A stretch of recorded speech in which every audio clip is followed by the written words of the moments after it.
I didn't set out to study bears. Bears just happened to come my way, and they were interesting, and there wasn't a lot that I could tell from reading the literature on them that was known about them. I learned that there were a lot more bears around here than I thought there were.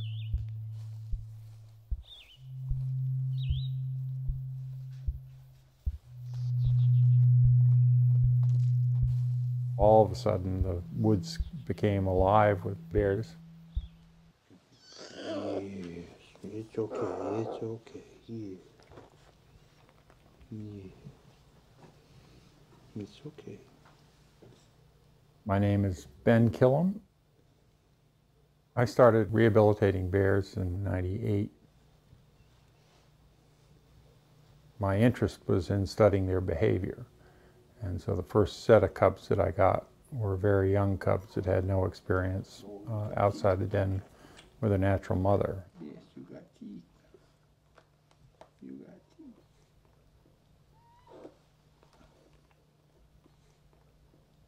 Everything they were to learn, they were to learn from the opportunities that I gave them by walking them, acting as a surrogate mother to them.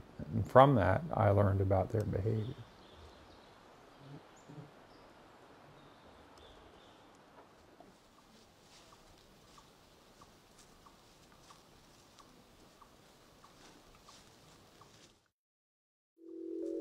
When I walked the bear cubs for the first time, I would go out all day long with them, and then I'd come back to do my field notes, and I'd just simply turn the video on in my head and re-walk the walk.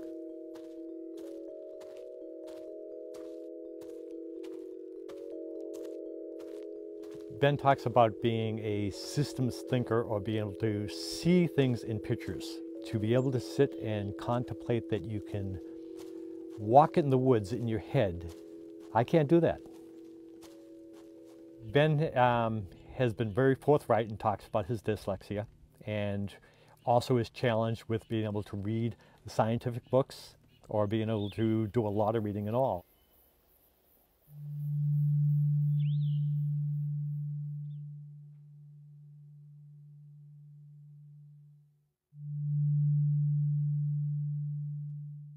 I was originally diagnosed but never really understood it when I was in kindergarten. I was never conscious of the fact. They just said I was very bright but would have difficulties in school. I was considered stupid. I was considered lazy. I didn't read, and I didn't, I had average grades.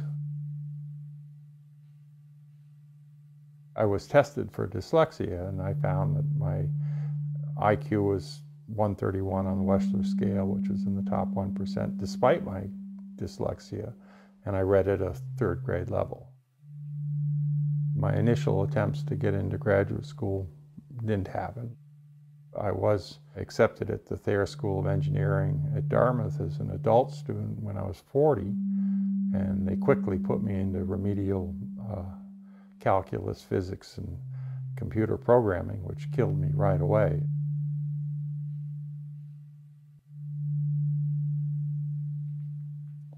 My father was Lawrence Kilham, was a virologist at the Dartmouth Medical School and also an amateur ornithologist. He would spend a lot of time observing one woodpecker nest rather than trying to observe 20 to get a big data set. He always said, why do a poor job studying 20 nests when you can do a good job of studying one?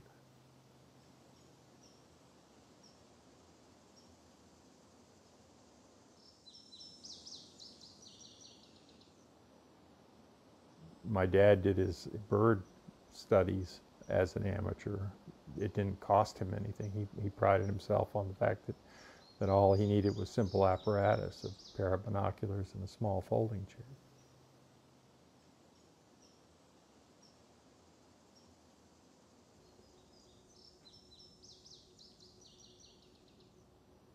I grew up with my father, and I made observations for him. I knew what good observations were. His work with birds had not been a lot different from how I approached bears. He really didn't like modern science either. He felt, and I feel the same way, that there should be a lot more independent researchers and that science should accept them. She's a good girl. Yes. My research has been mostly overlooked by the scientific community. There's scientists who really like what I'm doing, but they would like to see it in their format.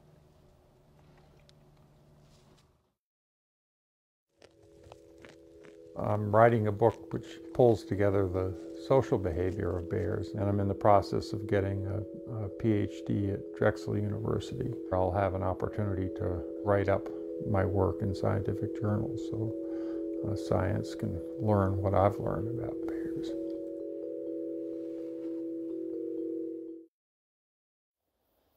You're looking at a guy who's dedicated himself to trying to teach the world to live in a better place with animals.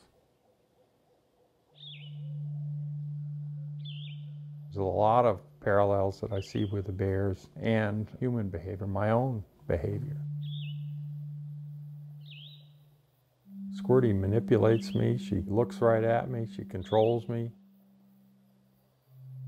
I think my work potentially has a larger purpose, and that's to get humans to better understand themselves.